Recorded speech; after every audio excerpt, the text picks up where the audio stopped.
السلام علیکم ورحمۃ اللہ وبرکاتہ۔ الحمد للہ رب العالمین والعاقبۃ للمتقین والصلاة والسلام على اشرف الانبیاء والمرسلین وعلى آلہ الطیبین الطاہرین واصحابہ الاکرمین الافضلین ومن تبعهم بإحسان إلى يوم الدين أجمعين، أما بعد. قال الله تبارك وتعالى في كتابه العظيم: فأعوذ بالله من الشيطان الرجيم، بسم الله الرحمن الرحيم. سبحان الذي أسرى بعبده ليلا من المسجد الحرام إلى المسجد الأقصى الذي باركنا حوله لنريه من آياتنا إنه هو السميع البصير. صدق الله المولانا العظيم.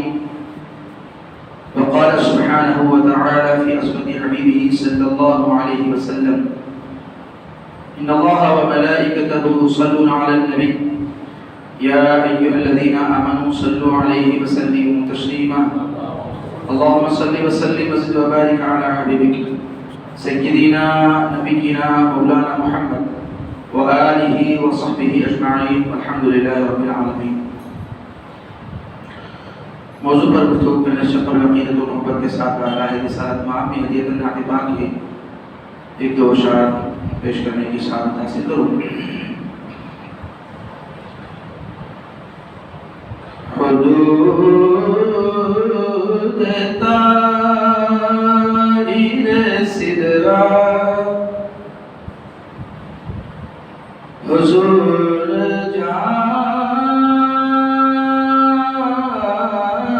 جانتے ہیں. طائر سدرا مطلب جبرائیل امین. حدود طائر سدرا حضور جانتے ہیں. کہاں ہے عرش معلا حضور جانتے ہیں. کہاں ہے عرش معلا، کہاں ہے عرش معلا حضور جانتے ہیں. پہنچ کے سدرا پہ روح الامین یہ بولے،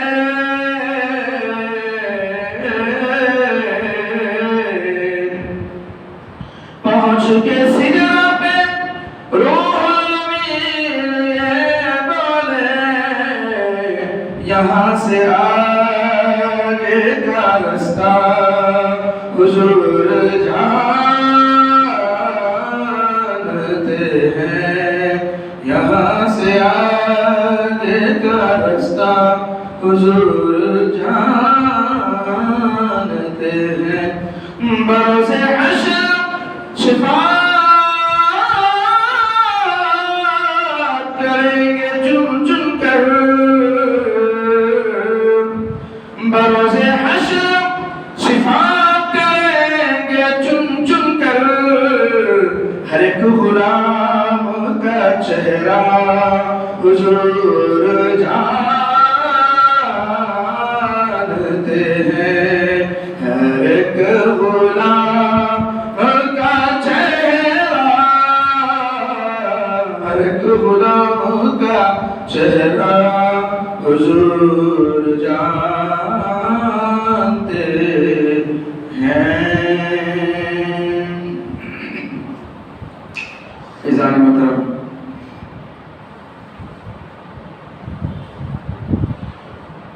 ماہ رجب کی آج 25 تاریخ، کل 26 ہوگی. دن گزرنے کے ساتھ جو رات ہوگی وہ رجب کی 27ویں رات ہوگی. رجب کی 27ویں رات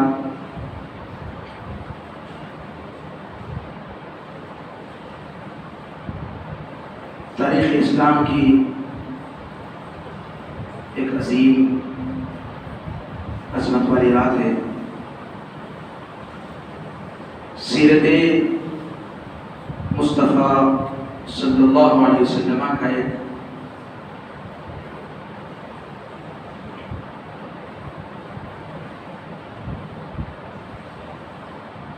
عظیم حصہ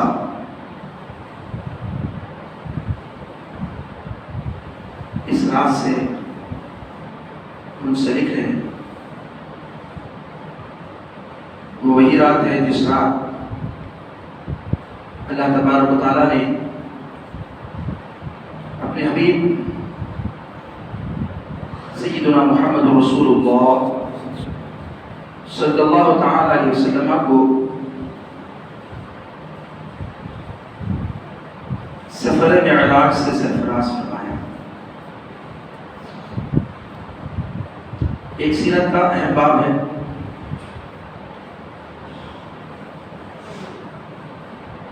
آپ ہر سال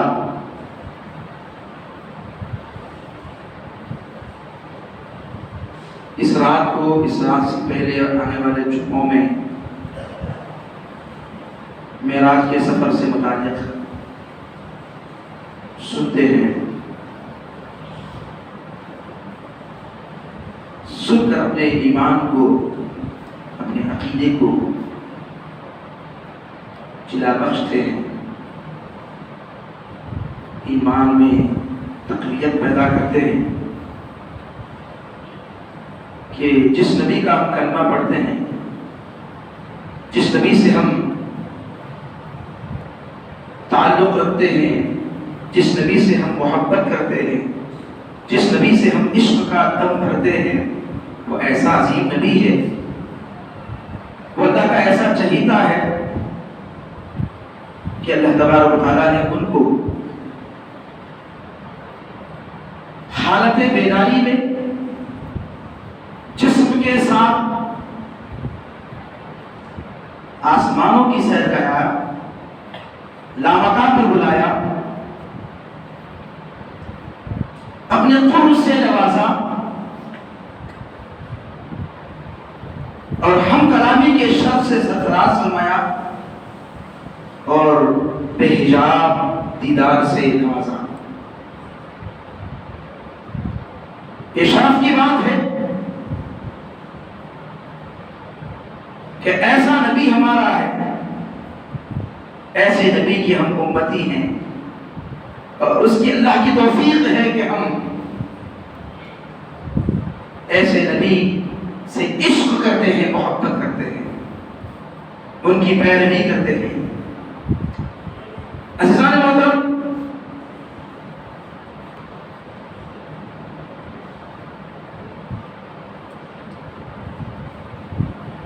یہ سفر کیوں کرایا؟ اب تو معلوم ہوگا کب کرایا؟ رجب کی 27ویں رات کو اعلان نبوت کا 12واں سال۔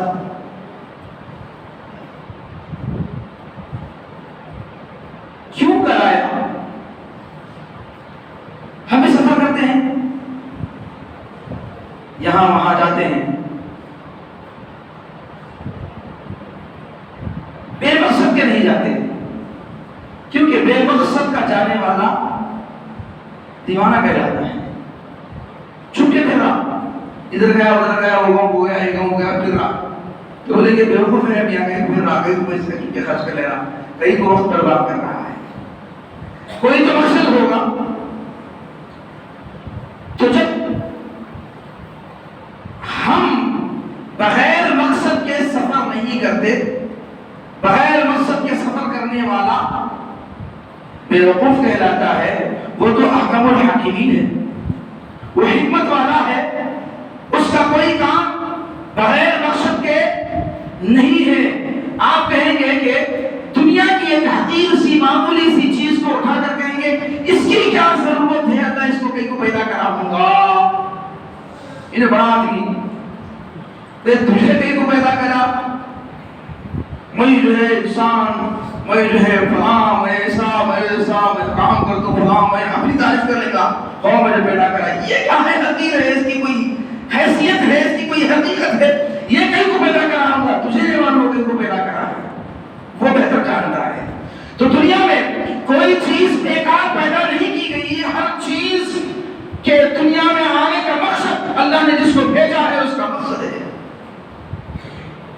چھوٹی سی چوٹی، چھوٹا سا پرندہ، چھوٹا سا چھوٹا چھوٹا، ہر ایک اس کے پیچھے مقصد ہے، کچھ نہ کچھ ہے، حکمت ہے.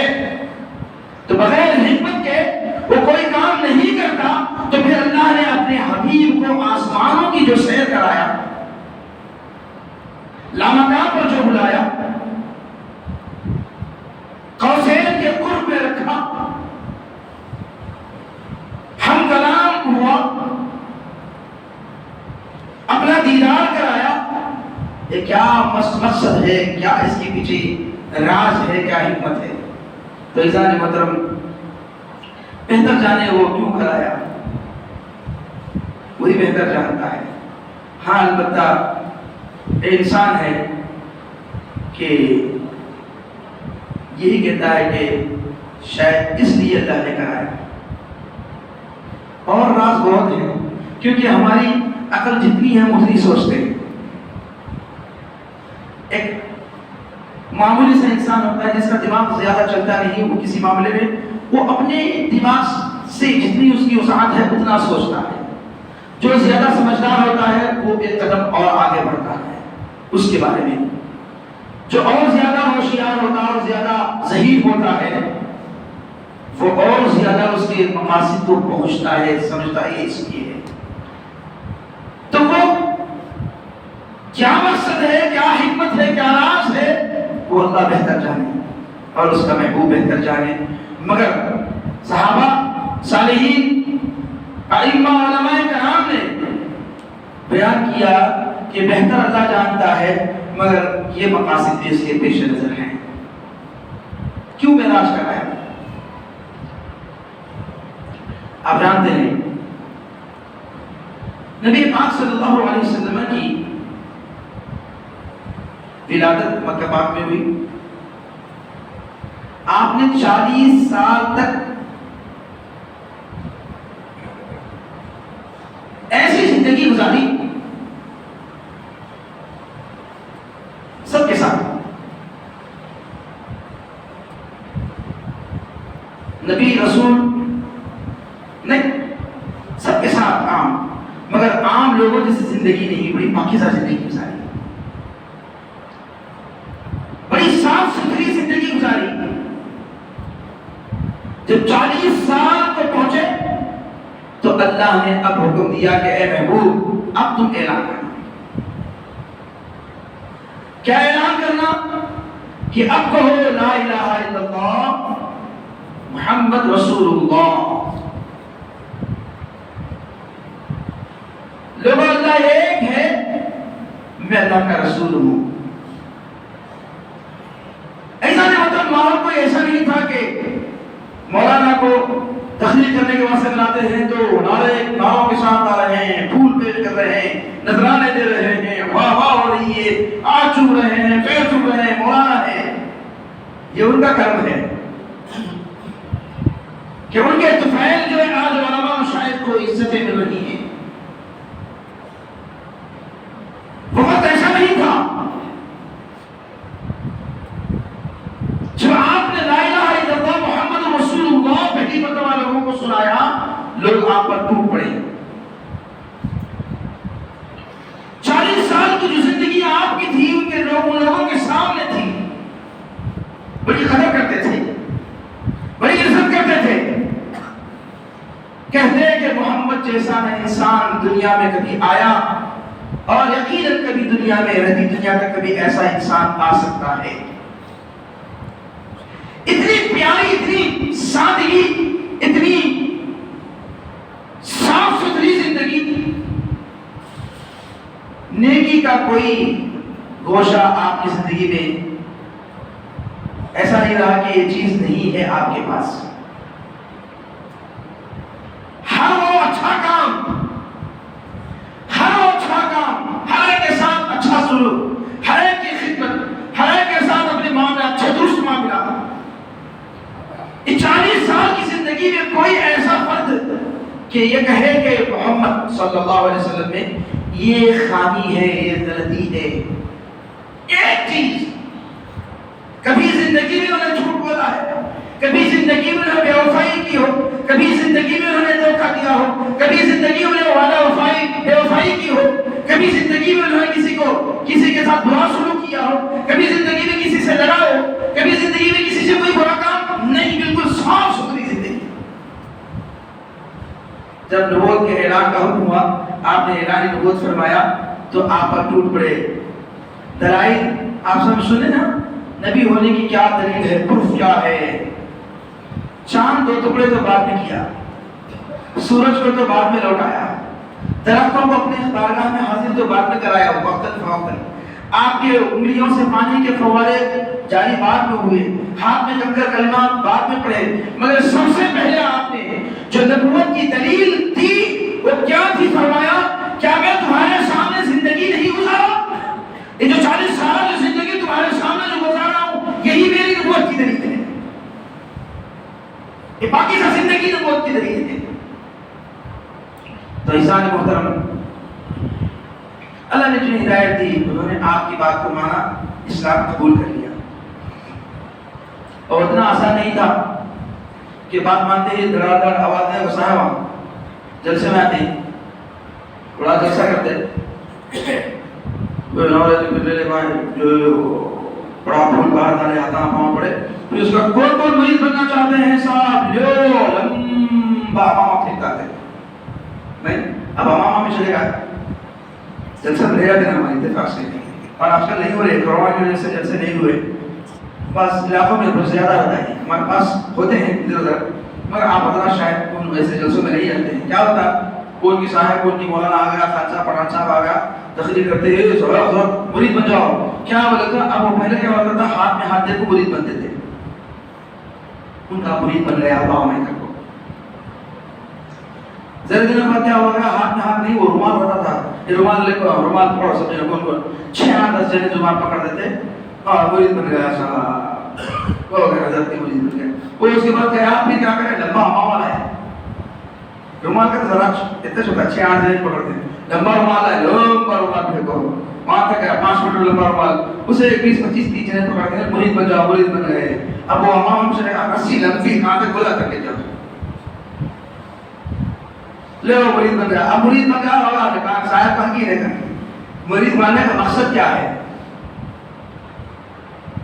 وہ مرشد ہے، وہ ہدایت کرنے والا ہے، وہ ہدایت کرنے والا ہے، یہ اس کی سننے والا ہے، مقصد یہ ہے پیری مریدی کا۔ مگر ہمارے لوگ دیوانے رکھے دوست پکڑ لیا تھا مرید بن گیا، وہ صاحب پھر بلک کو آتا کہ وہاں سے گوڑ چلے آتا کہ انہیں جاتا نا آتا ہوگا کسی کا مرید صاحب یہ ہمارے صاحب کہاں کے صاحب یہ بڑے صاحب آتے کون جن نام ہی نہیں معلوم اس کا، نہ کبھی ملا نہ کبھی انہیں نصیحت کرا، پیری مریدی ہی ہے نصیحت کرنا۔ تو میرا عزیزان محترم جیسے آئے آتے رسم پھینکے مریدہ بنے وہ نہیں تھا، بلکہ نبی پاک علیہ السلام جب لوگوں کو دین کی دعوت دی تو اتنی آسانی سے نہیں رسی پھینکو رسول اللہ آ گئے رسی پکڑ لو قبول کر رہے اسلام، نہیں، مشقت تکلیف، مکہ کے سخت ترین وہ سخت دل لوگ اتنی آپ کو تکلیف پہنچائے، اتنا ستائے ایسا محترم کو مکی زندگی کو آپ جانتے ہیں۔ نبی پاک صلی اللہ علیہ وسلم نے اعلان نبوت کے بعد جو 13 سال مکے میں رہے آپ کو بہت ستایا گیا، بہت تکلیف دی گئی۔ ایک وقت وہ بھی آیا کہ آپ کو آپ کے گھر والوں کو شہر سے بائیکاٹ کر دیا گیا۔ کبھی سنے آپ بائیکاٹ یا نہیں سنے آپ؟ قریوں میں جو جماعت ہوتی تھی وہ قریوں میں گاؤں میں کھیڑوں میں ان کے قانون کے خلاف کوئی کام کرے تو بائیکاٹ کر دیتے،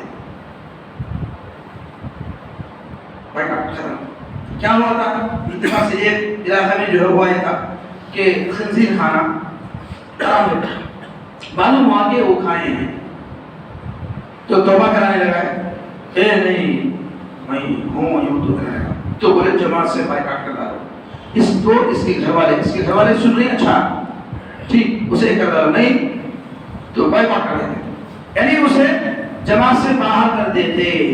کیا کسی بھی شادی میں نہ اس کو بلاتے نہ اس کی شادی میں جاتے، کسی میت پہ اسے بلاتے نہ اس کے گھر کے میت کو جاتے، اس کے گھر کے کسی کاروائی میں بالکل کٹ، یہ تو گاؤں میں رہ کر بائیکاٹ ہو رہا ہے.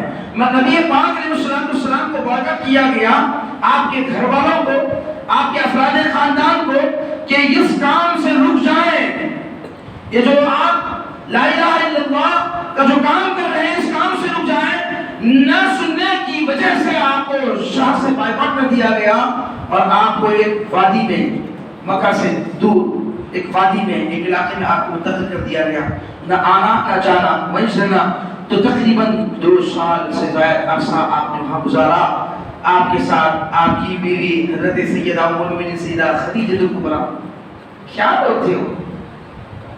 بس اس بات سے مکہ کی بڑی مالدار ہیں، مگر نبی علیہ السلام کے ساتھ جڑ گئے تو کہا کہ ہم شہر سے بائیکاٹ کر دیے جائیں، بائیکاٹ ہو جائیں گے، مگر اپنا نام ہم اسلام سے جو جڑا ہوا ہے اس پر چھوڑیں گے نہیں.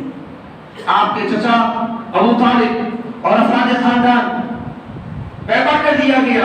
عزیزان محترم، وقت گزرتا گیا مگر بات نہ بنی تو مکہ والا نے اس کو کینسل کر دیا. پھر آئے مدینے مکہ میں آئے، کچھ دن گزرے تھے، آپ کی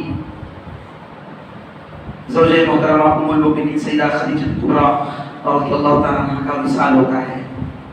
وہ بیوی جو نبی پاک صلی اللہ علیہ وسلم کی غمگسار تھی، وہ وفا شعار بیوی، نبی پاک صلی اللہ علیہ وسلم کے ساتھ آپ کا ایسا تعلق ہونا چاہیے، عورتوں کو، بچیوں کو تربیت دینا چاہیے، ان کی ایسی پرورش کرنا، ان کو ایسی تربیت دینا کہ جب وہ بیاہ کر کے اپنے شوہر کے گھر جائیں تو شوہر کی ایسی خدمت کریں کہ ان کا دل جیت لیں. شوہر اپنے کاموں سے گھر آتا ہے تو اس کی ایسی خدمت کریں وہ اپنا ذہنی تناؤ جو ہوتا ہے وہ ختم ہو جائے، جو تھکاوٹ ہوتی ہے وہ ختم ہو جائے، جو پریشانی لاحق ہوئی ہے کاموں کی وجہ سے، جو ٹینشن لیا آتا ہے وہ ختم ہو جائے.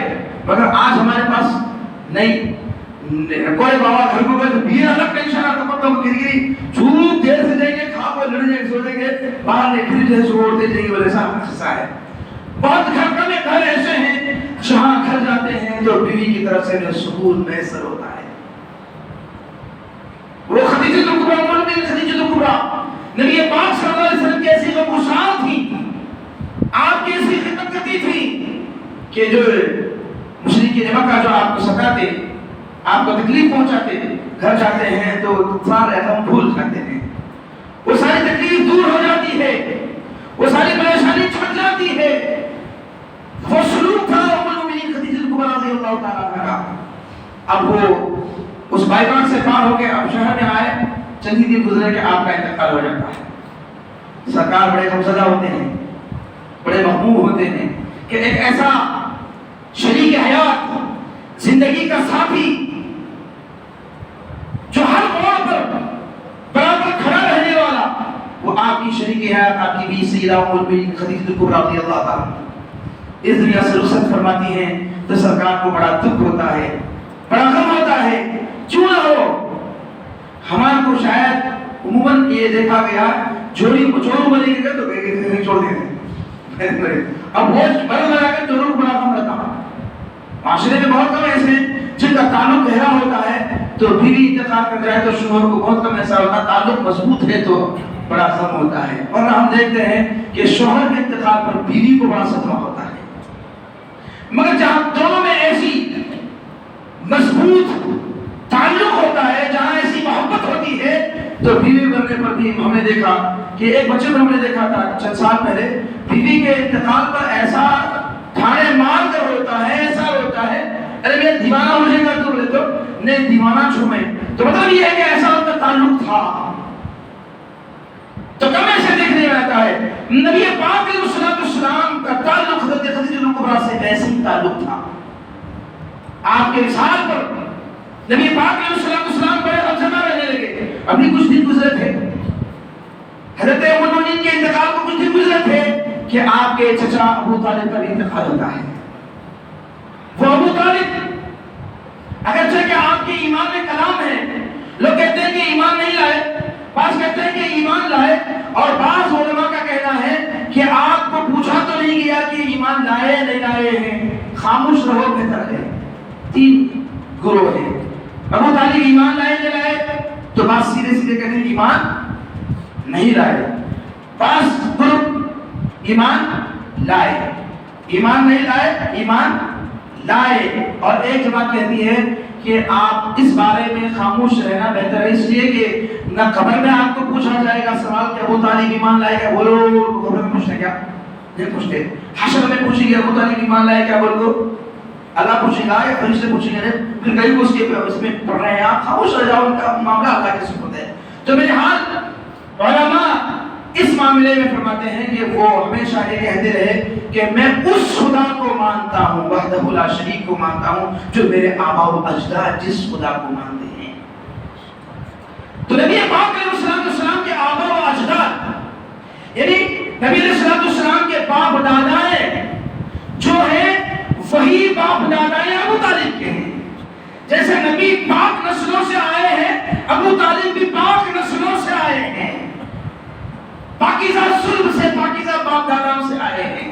تو بہرحال ان کے ایمان میں اس طرح کی گفتگو رہی ہے، اور مگر چچا باپ کے بعد باپ ہوتا ہے، چچا باپ کا درجہ بھی رکھتا ہے، باپ کے بعد چچا باپ ہوتا ہے، اور واقعتاً اللہ تبارک و تعالیٰ نے ابو طالب میں وہ صلاحیت دی تھی کہ ابو طالب نبی پاک علیہ السلام کے شانہ بشانہ قدم بر قدم رہے، اگرچہ کہ ظاہر نہیں فرمایا اپنے ایمان کو، مگر نبی پاک علیہ السلام کی حمایت میں، آپ کی نصرت میں، آپ کی مدد میں ایسے کھڑے رہتے، کبھی آپ پر آنچ آنے نہیں دیتے۔ جب بائیکاٹ کیا گیا نبی پاک علیہ السلام کو، اس بائیکاٹ میں ابو طالب بھی آ گئے، یعنی آپ کو بائیکاٹ کیا گیا کہ کہا کہ ابو طالب بھی اس کے اندر ہے، ان کو بھی بائیکاٹ کر دیا جائے۔ آپ نے نہیں کہا کہ میں کہیں کو بائیکاٹ، بھائی بولو لا الہ الا اللہ اور پڑھے ان کو بائیکاٹ کرو، میں کہیں کو بائیکاٹ نہیں، کہا کہ تمہاری طرف نہیں، ہم اس طرف ہی ہیں، ہم ادھر نہیں ادھر ہی ہیں۔ تو اذان ابو طالب ہر موڑ پر نبی پاک علیہ السلام کے ساتھ سپر بن کر کھڑے رہے، اور ایسے چچا، نبی کے ایسے چچا، گھر میں سکون و راحت پہنچانے والی وہ بی بی ام المؤمنین خدیجہ ہیں، باہر آپ کے بظاہر معاون و مددگار ابو طالب ہیں۔ آپ بتائیں کہ ایک سہارا اندر گھر سے بیوی کا ہے، وہ سہارا ٹوٹ گیا، ختم ہو گیا، اور جو باہر نکلتے ہیں تو ایک سہارا، بظاہر سہارا چچا ابو طالب کا تھا، وہ بھی انتقال کر گئے۔ تو اب کیفیت بتائیے، حالت بتائیے، سارا زمانہ دشمن ہے، سارا زمانہ دشمن ہے۔ اب جو سہارے تھے بظاہر، وہ سہارے ٹوٹ گئے، تو رسول اللہ علیہ السلام غمزدہ ہوئے، رنج و علم نے آپ کو گھیر لیا، کہا کہ کیا ہو گیا؟ تو عزیزان محترم، اس رنج کو، غم کو، مصیبت کو، اس راحت ہونے والی پریشانی کو دور کرنے کے لیے اللہ تبارک و تعالیٰ نے فرمایا کہ اے جبرائیل جاؤ میرے مصطفیٰ کو میرے پاس لانا، جبرائیل جاؤ مصطفیٰ کو ہم ان کا غم ہلکا کرنے کے لیے، ان کے رنج و ملال کو دور کرنے کے لیے ہم ایک ایسا سفر کراتے ہیں، ہم ایسی سیر کراتے ہیں، اس سیر اور سفر کی وجہ سے اس قدرت کی نشانیوں کو دیکھ کر کے ان کا رنج ہلکا ہو جائے، ان کا غم دور ہو جائے، ان کی مصیبت ختم ہو جائے۔ تو عزیزان محترم، جبرائیل امین کو حکم ہوا تو جبرائیل امین حاضر دربار ہوئے، آپ کو لے چلتے ہیں۔ تو مقصد ایک یہ بیان کیا گیا، کیوں سفر کرایا، ایک مقصد بیان کیا گیا۔ اللہ تبارک و تعالیٰ نے قرآن پاک میں ارشاد فرمایا ان اللہ اشتری من المؤمنین انفسهم واموالهم بان لهم الجنہ، اللہ نے خریدا ایمان والوں سے ان کی جانوں کو، کس کے بدلے میں؟ جنت کے بدلے میں، یعنی ایمان والوں سے ان کی جان خریدی جنت کے بدلے میں۔ ایمان والے بیچنے والے، اللہ خریدنے والا، یہ جان ہے اللہ کے لیے، یہ مشقتیں ہیں اللہ کے لیے، صبح ٹھنڈ میں اٹھنا اللہ کے لیے ہے، رات نیند کا غلبہ ہوتا ہے، قیام کھڑے ہوتے ہیں اللہ کے لیے ہے، ہر موقع پر شریعت پر چلنا دشوار ہے مگر چلتے ہیں اللہ کے لیے. تو یہ اپنی جان اللہ کے لیے بیچنے والے ایمان والے، خریدنے والا رب اس کے بدلے دے رہا ہے جنت. اب دونوں کے درمیان جو سودا ہوتا ہے وہ سودا کرانے والا محمد رسول اللہ. کبھی اللہ نے بندوں کو ڈائریکٹ کسی کو ایسا وہی ہے کہ کسی کو اللہ کی طرف سے اے بندے فلاں کر تو یہ لوگوں کر، کسی انسان کو آپ کو تو نہیں ہے کبھی کسی کو بھی آئے نہیں.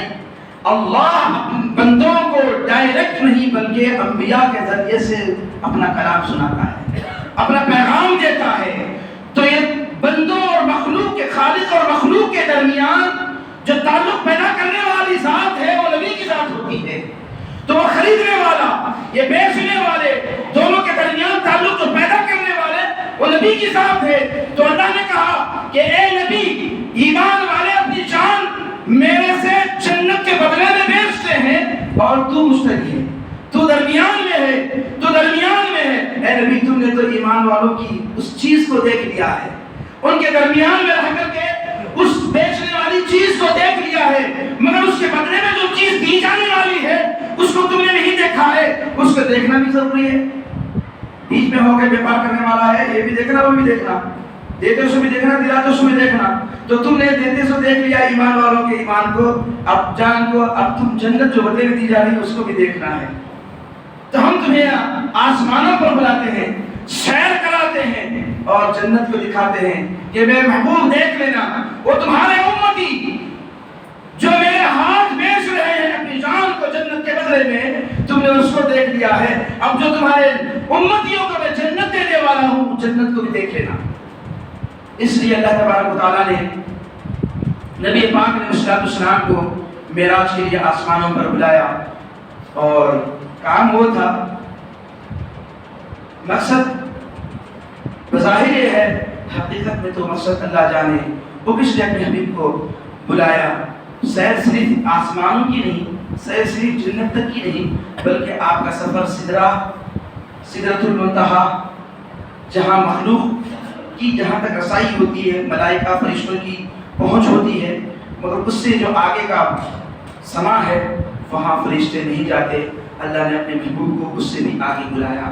اب وہاں راز و نیاز کی باتیں ہوئی، وہ کیا ہے انشاءاللہ پھر ہم کل کی رات میں سعادت حاصل کریں گے. تو کئی حکمتیں علماء کرام نے بیان کی ہیں. ان میں سے ایک حکمت یہ بھی بیان کی ہے کہ ایک وقت وہ تھا کہ زمین نے آسمان سے کہا، زمین نے آسمان سے کہا کہ اے آسمان میں تجھ سے بہتر ہوں، میں تجھ سے بہتر ہوں اس لیے کہ مجھ میں اللہ نے انسان کو بسایا ہے.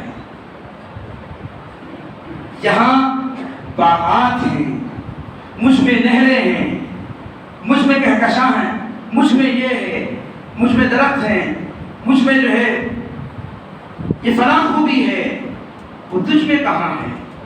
وہ باغات، وہ نہریں، وہ سمندر، وہ بہتا پانی، وہ پرفضا ماحول، وہ تجھ میں کہاں؟ میں تجھ سے بہتر ہوں. آسمان نے کہا کدھر ہے تو نہروں کی بات کرتی ہے، باغات کی بات کرتی ہے، انسانوں کی آبادی کی بات کرتی ہے، شہروں کو بسانے کی بات کرتی ہے، سٹیوں کو بسانے کی بات کرتی ہے، فلاں فلاں کی بات کرتی ہے. مجھ میں چاند ہے، مجھ میں تارے ہیں، مجھ میں سورج ہے، مجھ میں کہکشاں ہے، وہاں انسان ہے تو یہاں ملائکہ ہیں. میں تجھ سے بہتر ہوں، میں تجھ سے بہتر ہوں.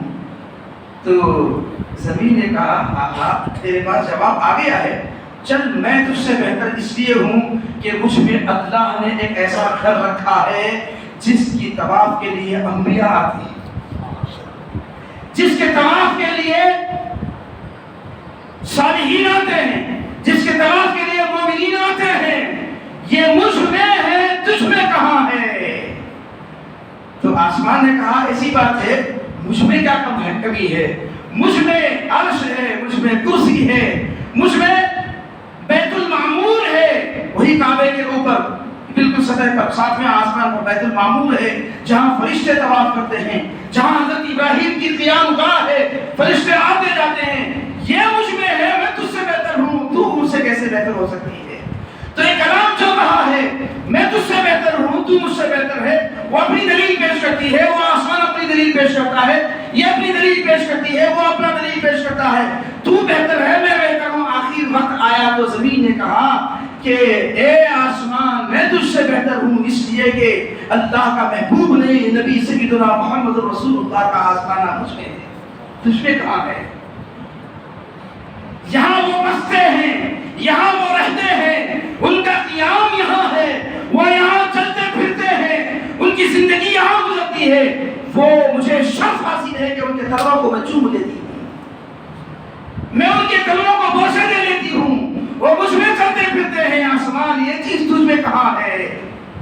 تو اس وقت آسمان نے اللہ سے عرض کیا، لکھتے ہیں کہ اللہ نے اللہ سے عرض کیا کہ مولا وہ شرف تو نے زمین کو بخشا ہے، میں تجھ سے دعا کرتا ہوں کہ تو دعاؤں کا سننے والا ہے، تو پکار کا سننے والا ہے، مولا وہ شرف مجھے بھی عطا فرمانا، وہ عزت مجھے بھی عطا فرمانا کہ تیرا محبوب نبی وہ زمین پر اپنے قدم رکھ کر چلتا ہے تو زمین فخر کر رہی ہے، زمین فخر کرتی ہے کہ مجھے ایسی عزتوں سے نوازا گیا کہ نبی مجھ پر چلتے ہیں، ان کے قدمیں مجھ پر رکھتے ہیں، یہ نصیب میری ہے، تجھ میں کہاں کہتی ہے؟ اللہ مجھے بھی ایسا موقع دے دینا کہ اس نبی کے تلوے مجھ پر بھی لگ جائے، اس نبی کے تلووں کو بوسہ میں بھی دے لوں، اس نبی کے تلووں کو میں بھی چوم لوں۔ تو اس کی عاجزی و انکساری کے ساتھ کی جانے والی دعا کو اللہ نے قبول کر لیا، کہا کہ جبرائیل جاؤ، آج ہم آسمان کی دعا کو سنتے ہیں، میرے محبوب کو آسمانوں پر لانا۔ عزیزان محترم، جبرائیل علیہ السلام اسی 27 رجب کی 27 کا آنے والی رات 27 کی رات کو نبی پاک علیہ السلام کی خدمت میں حاضر ہوتے ہیں۔ حاضر ہونے سے پہلے ارشاد ہوتا ہے جاؤ جنت میں ایک حور لو، ایک براق لو، براق لو، سواری لو، براق ایک قسم کی سواری ہے، براق، اسی سے برق ہم بنائیں، عربی میں برق، کرنٹ، برق بول دو کرنٹ کی رفتار کتنی تیز ہوتی ہے؟ یہاں بٹن دبا دیں 1 سیکنڈ میں، نہیں یہ برق ہے، اور اسی سے براق ہے، اسی براق سے لیے کہ اس کی رفتار بڑی تیز رفتار ہے، بڑی فاسٹ، اس براق کو لے جانا ہے۔ تو جنت میں پہنچے، براق دیکھا کہ جس کو انتخاب کرنا تھا وہ سارے بچل رہے ہیں مگر ایک ہے کہ وہ اپنے اداس حالت میں ہے۔ پوچھا جبرائیل نے کیا بات ہے، کیوں اداس ہے؟ تو کہنے لگی کہ آج سے تقریباً 40,000 سال پہلے میں نے محمد کا نام سنا، ان کی شان کو سنا تو ان کی محبت میں گرفتار ہوں، بس نہ مجھے کھانے میں چین ہے نہ پینے میں چین ہے، بس انہی کی یاد میں ہوں، انہی کی محبت میں ہوں، انہی کے دیدار کے لیے ترس رہی ہوں۔ تو عزیزان محترم، جبرائیل فرماتے ہیں کہ اے براق چل تیرا نصیب آ جا گیا کہ جن کی محبت میں تو جیا کرتی آج تجھے ان کی سواری بننا ہے، آج تجھے ان کی سواری بننا ہے، لے چلتا ہوں چل۔ تو عزیزان محترم اس براق کو لے کر کے نبی علیہ السلام کی بارگاہ میں آتے ہیں۔ تو علماء اکرام نے لکھا کہ جو ان کی محبت میں، نبی کی محبت میں جو تڑپتا ہے، ایک نبی کی محبت میں جو مچلتا ہے، ان کے دیدار کے لیے جو ترستا ہے، ایک وقت آ ہی جاتا ہے اسے دیدار ہو جاتا ہے۔ میں پیڑ میں رکھنا لا الہ الا اللہ محمد رسول اللہ، نعرہ تکبیر اللہ اکبر رسول اللہ، میں کبھی نہ رسول اللہ کا جو ہے ان کی شریعت پر عمل کرنا کی کوشش کرتے، نہ ان کے فرمان پر عمل کرنے کی کوشش کرتے، نہ ان کے جو ہے اقوال پر، ان کی باتوں پر عمل کرنے کی کوشش کرتے، بس شاید تو ہم رسول کے چاہنے والے ہیں، ان سے محبت کرنے والے ہیں، کوئی ایسا معاملہ آ گیا تو جھنڈیاں پکڑو، نعرے اللہ، ارے حقیقت یہ ہے کہ پیروی ان کی اتباع، حقیقت میں محبت کرنے والا ان کی اتباع کرنے والا ہے، ان کی پیروی کرنے والا ہے، تو ان کی پیروی ان کی اتباع کریں۔ اور انسان محترم نبی پاک علیہ السلام سے اپنا تعلق پیدا کریں. وہ ایسی ذات ہے جس سے ہماری نجات ان کے ہاتھ ہے. وہ اشارہ کر دیں تو ہماری نجات ہے. ان کے بغیر ہماری نجات نہیں. کیونکہ اللہ تبارک و تعالیٰ نے اپنے حبیب کو شفیع المذنبین بنایا ہے اور اللہ تبارک و تعالیٰ سارے اختیارات مصطفیٰ کے ہاتھ دیا ہے. ہم ان سے اپنا تعلق مضبوط کریں اور اس کے لیے کیا ہے؟ فرمایا کہ کثرت درود و سلام. کثرت درود و سلام. درود و سلام کو اتنا آسان میں کو سمجھو تمہیں؟ ہمارے لوگ کیا بولے تو درود و سلام کو بہت آسان سمجھتے ہیں. پڑھے نہیں. درود و سلام ایک ایسا عمل ہے جو سارے شریعت اسلامی کی اعمال پر بھاری ہے. آپ کو آخری بات بتاؤں گا. آپ تیز مت ہے سب لوگ کچھ لے آتا. نماز بندے پڑھتے ہیں اللہ نہیں. روزہ بندے رکھتے ہیں اللہ نہیں. حج بندے کرتے ہیں اللہ نہیں. اعمال صالحہ بندے کرتے ہیں اللہ نہیں. مگر ایک ایسا عمل ہے جو بندے بھی کرتے ہیں اللہ بھی کرتا ہے. جو بندے بھی کرتے ہیں اللہ کرتا ہے. وہ نبی علیہ السلام پر درود کے نذرانے. ہم پڑھتے ہیں ان اللہ وملائکتہ یصلون علی النبی. کیا معنی؟ بے شک اللہ اور اس کے سارے فرشتے اس نبی پر درود بھیجتے ہیں. تو جو کام اللہ کرتا ہے اور جو کام اللہ کر کے اپنے بندوں کو, اپنی ایمان والے بندوں کو حکم دیتا ہے کہ تم بھی یہ کام کرو, تو کام معمولی نہیں ہے. اگر معمولی جانتا ہے تو ایمان سے کھا لیا جاتا ہے. عزیزان محترم, وہ نبی کی ذات ہے.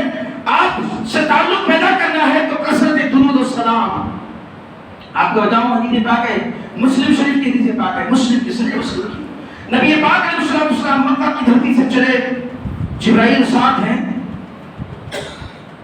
آخری بات, ساتھ چلے تو قبر موسیٰ سے ہوتے ہوئے گزرے. قبر موسیٰ سے ہوتے ہوئے گزرے. پھر راستے میں موسیٰ علیہ السلام کی قبر, آپ کی قبر انور سے ہوتے ہوئے گزرے. حدیث پاک کے الفاظ ہیں کہ فرماتے ہیں کہ آپ اپنی قبر میں کھڑے ہو کر صلاۃ پڑھ رہے تھے. صلاۃ کی کیا معنی ہے؟ مولوی صاحب آواز دیتے نہیں. حی علی الصلاۃ. صلاۃ کے معنی نماز. الصلاۃ خیر من النوم. سنیے نہیں سنے؟ کتنے جنے سنے؟ سب جنے سنے؟ مولوی صاحب سے روز سنتے نہیں سنتے؟ کیا بات کرتے ہیں حضرت, دین میں رہتے ہیں. ہاں دین میں رہتے ہیں. حی علی الصلاۃ تو سنتے ہیں, ضرور سنتے ہیں. حی علی الصلاۃ, مولوی صاحب پکار رہے ہیں نماز کی طرف آؤ, نماز کو آؤ, بلا رہے تمہارے کو. حی علی الفلاح, کامیابی یہاں ہے, آؤ. سنتے ہیں. مگر الصلاۃ خیر من النوم, نماز نیند سے بہتر ہے. نماز نیند سے بہتر ہے. نیند میں ٹھنڈے گرم بستر کو ٹھنڈا سوتے رہتے. ابھی آنے والے بھی ابھی ہے ٹائم ہوتا نہیں, بہت کم سنتے ہیں. تو صلاۃ کے معنی کیا ہے؟ نماز کے. ایک صلاۃ کے معنی ہیں درود کے. صلاۃ کے معنی درود کے مختلف معنی ہیں صلاۃ کے. تو حضرت موسیٰ قبر میں کھڑے ہو کر صلاۃ پڑھ رہے تھے. تو صلاۃ پڑھ رہے تھے تو نماز پڑھ رہے تھے. نماز قبر میں کسی کو نہیں ہے. جو بھی نماز پڑھنا ہے زمین کے اوپر جتنی پڑھنا ہے پڑھ لو. زمین کے اوپر جتنی پڑھنا ہے پڑھ لو. پھر اپنی حسرت باقی نہیں رکھنا. قبر میں جا کے پڑھنا ہوا تو گنجائش ہی نہیں ہے, آپ کو پڑھنے کی اجازت نہیں دیا جائے گا. جتنی پڑھنا ہے یہی پڑھ لینا. تو پھر صلاۃ پڑھ رہے تھے تو صلاۃ کے معنی نماز نہیں بلکہ وہ کھڑے ہو کر کے نبی پر درود پڑھ رہے تھے کہ یہاں سے نبی کا گزر ہونے والا ہے, امام الانبیاء کا گزر ہونے والا ہے, اور ان کے استقبال میں کھڑے ہو کر کے موسیٰ درود پڑھ رہے تھے. تو عزیزان محترم, نبی پاک علیہ السلام سے اپنا تعلق پیدا کرنا ہے, ان سے استفادہ کرنا ہے, ان سے خوب فائدہ لینا ہے, تو درود پڑھو. اب وہ فائدہ ابھی کیا ہے، ہمارے کو کیا ملتا، موسیٰ کو کیا فائدہ ملا، انشاءاللہ کل کی رات میں بیان کریں گے، وقت اجازت نہیں ہے آپ کو اب بولے کی. تو ایسا ہے مطلب یہ کچھ مقاصد تھے، کچھ حکمتیں تھیں اللہ نے اپنے حبیب کو جو معراج کا سفر کرایا، اور اس سے بہتر اللہ جانتا ہے کیا مقصد تھا، کیا حکمت تھی. تو بہرحال وہ نبی پاک علیہ السلام ہیں، اسی معراج کی رات میں اللہ نے ایک تحفہ ہمارے نام بھیجا، ایک پیغام ہمارے نام بھیجا. کہا کہ اے محبوب اتنی دور میرے پاس آئے ہو، بڑے مہمان عزیز مہمان بن کر آئے ہو، میرے دربار میں آئے ہو. میرا بڑا دربار ہے، بڑا عالی دربار ہے، عالی شان دربار ہے. اب بادشاہ کے پاس گیا تو انہیں کیا دے گا، 100 روپے دے بھیجتا جب دے 100 کو، اس کی شان کے خلاف ہے. 500,000 روپے دے بھیجا، اس کی شان کے خلاف ہے بادشاہ. اور ہمارے لوگ تو وہ دوسرے دیتے نہیں دیتے، ہمارے لوگ بڑے شان والے. سنے نہیں حیدرآباد کا بادشاہ 5000 کلو کتنے 5000 کلو سننا نمک میں سننا دان میں دیا. جاؤ، یہ ہمارے بادشاہ ہوتے تھے. یہ تو ہمارے بادشاہ وہ ہیں جو رب کے بارگاہ کے بھکاری، معمولی سی بھکاری ہیں. تو رب کے دربار کا عالم کیا ہوگا، اس کی عطا کا معاملہ کیا ہوگا. اور جانے والے کوئی ایسے ویسے نہیں، محمد رسول اللہ امام الانبیاء ہیں. امام الانبیاء اس کے دربار میں حاضر ہیں، اور وہ داتا ہے، دے کے بھیجتا ہے کہ میرے محبوب تیری امت کو میرا یہ پیغام ہے، میرا یہ تحفہ ہے، لے جانا ان کو دینا. اور معمولی دربار، عالی شان دربار سے آیا، وہ کیا ہے پیغام، وہ کیا ہے انعام، وہ کیا ہے تحفہ. تو نبی نے اس رات کو عظیم تحفہ اللہ کی بارگاہ سے لایا. تو 5 وقت کی نماز پڑھنا، وہ بڑا عظیم ہے، مگر ہم اس کو اتنا حدیث دیں، پڑھے تو پڑھے نہیں تو نہیں پڑھے تو بھاگ. اب کل جمعہ کو گزشتہ جمعہ کو بولے ہم جو ہے جمعہ چلا تھا، جمعہ دیکھتے تھے کیا کہتے ہیں. جمعہ کی نماز 2 رکعت فرض نہیں، 4 رکعت سنت، 2 فرض، 4 سنت، 2 سنت، پھر 2 نفل پڑھے تو پوری جمعہ، پوری جمعہ ہے. نہیں تو آدھی ساری جمعہ، نہیں تو بہو، نہیں تو اس سے بھی کم 2 رکعت پڑھتے سر کا کی. اب ہمارا خزانہ لوٹے جا رہا کہ بھاگو رے بول کے بھاگتے، ایسا بھاگتے خزانہ نہیں گیا کہ تو چلے جاتا شاید. تو بہرحال عزیزان محترم پھر عرض کرتا ہوں میں کہ پورے سنتوں کے ساتھ نماز ادا کریں. اگر 2 رکعت نفل نہیں ہو سک رہی ہے تو جلدی جانا ہے تو نفل چھوڑ دو بولے پھر ہم پکڑے جاؤں گا. نہیں پڑھ رہے ہیں تو پھر بعد میں پڑھے یا نہیں پڑھے اس پہ کوئی بات نہیں، مگر سنتوں تو ادا کرنا ہی. فرض کے ساتھ سنتیں مکمل نماز پڑھ کر کے آپ تشریف لے جائیں. تو بہرحال عزیزان محترم یہ معراج کا فلسفہ تھا، معراج کی حکمتیں تھیں. انشاءاللہ العزیز کل کی رات، ہفتہ دن گزرنے کے بعد جو رات آ رہی ہے وہ 27ویں رات ہے رجب کی، وہی رات شب معراج ہے. انشاءاللہ العزیز ہم شب معراج منائیں گے، اپنے محبت کا ثبوت دیں گے. ہم نبی کے چاہنے والے ہیں، ہم نبی سے اپنا تعلق رکھنے والے ہیں، نبی سے محبت کرنے والے ہیں، آپ کے عشق کا دم بھرنے والے ہیں. اس رات ہم عبادت میں، اطاعت میں، سفر معراج کے واقعے کو سننے میں، مختلف قسم کے اوراد و وظائف کے ذریعے سے اس رات کو انشاءاللہ گزاریں گے. اور پھر اگلا دن اتوار کا جو دن ہوگا وہ بڑا دن ہوگا. بڑی رات نہیں، بڑی رات، ہفتے دن گزرنے کے بعد جو رات آ رہی بڑی رات، اتوار کا جو دن ہے وہ بڑا دن ہے. طاقت ہے، ہو سکتا ہے تو روزہ رکھیں، بڑے اجر و ثواب کے مستحق بنیں گے انشاءاللہ العزیز. اور نماز عشاء کل رات، نماز عشاء 9:30 10 کا لگے 9:30 کو اذان ہوگی انشاءاللہ. 10 بجے انشاءاللہ جماعت ہوگی. نماز وقت پر حاضر ہوئیں، نماز ادا کریں. اس کے ساتھ جو مختلف قسم کے جو پروگرام ہوتے ہیں، ہر سال جیسے پروگرام ہوتے ہیں ہمارے سنت سے پروگرام ہوں گے انشاءاللہ. پھر اس کے بعد ایک اعلان اور سماعت کریں انشاءاللہ اگلے جمعے کو جیسے ہر جمعے کو آتے دیکھو پہلے 10 12 15 آئے 20 آئے 30 آئے 40 آئے 50 آئے ہوتے ہلو وقت گزرتے کرتے مسجد بھرتی. یہ ریگولر امام ہونے چلتے رہتا ہر جگہ، ریگولر امام رہتا آتے رہتے جاتے چلتے رہتا ہلو مسجد بھرتی رہتی. مگر انشاءاللہ اگلے جمعے کو ایک عظیم خطاب ہوگا اس مسئلے سے میرے استاد جامع نظامیہ کے عظیم عالم دین، اور اس وقت وہ ہیڈ مفتی، صدر مفتی ہیں، بڑی عظیم شخصیت ہے. وہ استادوں کے استاد ہیں، بڑی شخصیت ہے انشاءاللہ، وہ جمعے کے موقع پر یہاں تشریف لا رہے ہیں، یہ بڑے نصیب کی بات ہے، ان سے ہم سننے کا ہمیں موقع مل رہا ہے۔ تو سارے حضرات سے میں خواہش کرتا ہوں کہ جمعے میں اہتمام کریں انشاءاللہ کہ آپ آئیں۔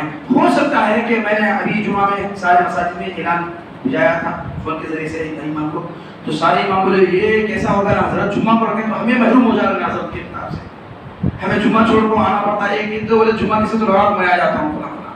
تو بہرحال ایسا نہ ہو کہ ہمارے محلے کے لوگ ادھر ادھر محروم ہو جائیں اور باہر کے لوگ پہلے آگے بڑھ جائیں۔ تو بہرحال آپ جو ہے اگلے جمعے کو جب تشریف لائیں، حضرت کا خطاب سماعت کریں۔ اللہ تعالیٰ سے دعا ہے کہ اللہ تبارک و تعالیٰ ہمیں عمل خیر کی توفیق عطا فرمائے۔